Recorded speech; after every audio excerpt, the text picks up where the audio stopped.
तर त्यांनी मला कोणते प्रश्न विचारले, तर प्रियंकाच्या आणि सूरजच्या लव्ह स्टोरीमध्ये तुमच्या सर्वांचं स्वागत आहे.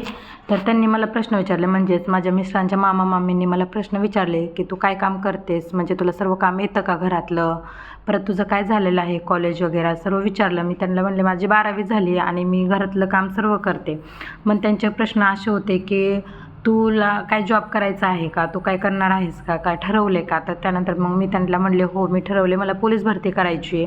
तर तू कोणत्या साईडने ॲडमिशन घेतलेलं आहे, तर म्हणले मी BA ने घेतलं. तर BA ने तू का घेतलंस, असं त्यांचे प्रश्न होते माझ्यासोबत. मग मी त्यांना सांगितलं की पोलीस भरती. मग काय त्यांनी एवढे मला प्रश्न विचारले म्हटल्यानंतर मम्मी काय माझे बसणार का. मम्मीने पण प्रश्न विचारले मग त्यांना, तुमचा मुलगा काय काम करतो, कुठे असतो, कुठे राहतो, स्वतःचं काय आहे का, असं तसं मम्मीने सुद्धा त्यांना प्रश्न विचारले. मग त्यांनी सांगितलं की मुलगा हॉस्पिटलमध्ये जॉबला आहे, जो की परमनंट आहे तिथं जॉबला, असं. तर मम्मीने पण प्रश्न त्यांना सांगितले. मग त्याच्यानंतर त्यांचं बोलणं झालं, हो ठीक आहे असं तसं ते बोलले मम्मीसोबत. आणि मग मम्मी म्हटली ठीक आहे नाही का, आम्ही तुम्हाला सांगू. मग त्याच्यानंतर आहे ना पोराचे फोटोज वगैरे दाखवले आणि मग तेवढंच त्यांचं बोलणं झालं. त्यानंतर ते गेल्यानंतर चुलता चुलती हे सगळेजण बसलेले. पण त्यांचे बोलणं चाललेले की काय करायचं काय नाही, आता बघू आपण पोरीचं, म्हणजे पोरगा छान असं तर देऊन टाकूत. आता सर्वांना कसं असतं घरामध्ये जास्त दिवस पोरींना ठेवू शकत नाही असं म्हणणं असतं त्यांचं. तर आलं तर स्थळ चांगलं पाठवून देऊ. मग त्यानंतर संध्याकाळी ना मम्मीने मावशींना फोटोज वगैरे पाठवले. त्यानंतर आहे ना मावशीला, आणि एक मावशी माझी खूप जास्त फेवरेट आहे की ज्या की सर्व गोष्टी मी त्या मावशीला सांगत असते. मग त्यानंतर आहे ना मावशीला माझ्या मम्मीने फोटोज पाठवले. मग मावशीचा प्रश्न असा होता की आपल्या सोनूला आवडतं का, म्हणजे मला सर्वजण सोनूच म्हणतात माहेरी माझ्या. तर सर्वांनी असं मला प्रश्न विचारला की आधी पोरीला आवडल्यानंतरच आपण काय डिसिजन घेऊ शकतो.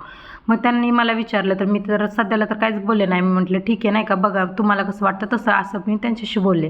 त्याच्यानंतर आहे ना पोराला, मग त्यांच्यानंतर पोराच्या घरच्यांचा फोन आल्यानंतर त्यांनी मला म्हणजे पोराच्या घरच्यांच्या म्हणजे आजीने विचारलं की बाई तू काय करतेस, कुठं असते, असं तसं त्यांच्या आजीने मला संध्याकाळ, आता तुम्हाला माहिती आहे म्हाताऱ्या माणसांचे कसे प्रश्न असतात आपल्याला. मग त्यांनी आधी तर मला हे विचारलं की तुला घरातलं काम येतं का, तुला स्वयंपाक येतो का. तर मी बोलले हो. मग तेवढं त्यांचं बोलणं झालं. आणि त्यानंतर आहे ना मग आजी म्हटली बाई संध्याकाळी माझा नातू आला की मी त्यांना फोटोज वगैरे पाठवते. मग मी त्यावर काय बोलले नाही, मी मम्मीला फोन दिला. मग मम्मी म्हणली तुम्ही पाठवा, तुमचं बोलणं बघा कसं आहे ते काय आहे.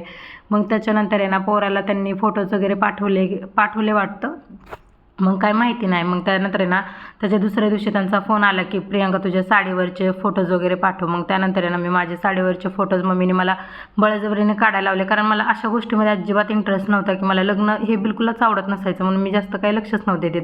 त्यानंतर आहे ना मी माझ्या मैत्रिणींना वगैरे सांगितलं की नाही का असे मला पोरं आले होते, म्हणजे पोरगा आला होता बघायला, म्हणजे त्याचे घरचे आले होते बघायला. मग त्यानंतर माझ्या मैत्रिणी, आता तुम्हाला मैत्रिणी म्हणल्यावर विषयच हार्ड असतो. मग मैत्रिणींनी ना मला काय झालं गं, कसं झालं, असे मला प्रश्न विचारले, मुलाचा नंबर भेटला का हे ते. तर येणारा एपिसोड असेल की माझ्या मुलांनी फोटो बघितले का नाही बघितले, तर तिकडून काय बोलले काय नाही, हे येणाऱ्या व्हिडिओत असेल. तर अजिबात मला म्हणजे व्हिडिओ बघायला मिस करू नका आणि मला फॉलो करा.